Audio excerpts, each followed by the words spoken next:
तर इंदापुरामध्ये हर्षवर्धन पाटलांच्या कार्यकर्त्यांनी घोषणा केलेली आहे। रामकृष्ण हरी वाजवा तुतारी कार्यकर्त्यांनी अशा घोषणा दिलेल्या आहेत। हर्षवर्धन पाटलांच्या कार्यकर्त्यांमध्ये उत्साहाचं वातावरण पाहायला मिळतं।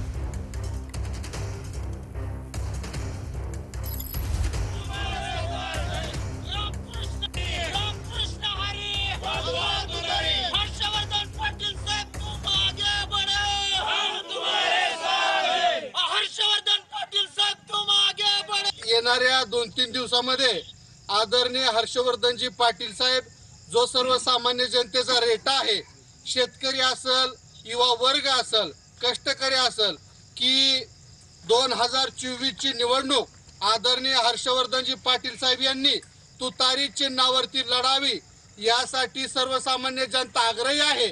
व आदरणीय शरदचंद्रजी पवार साहेब यांच्या सोबत जाऊन तुतारी या चिन्हावरती इंदापूरची विधानसभाची जागा लढवतील असा आम्हा कार्यकर्त्यांना ठाम विश्वास आहे।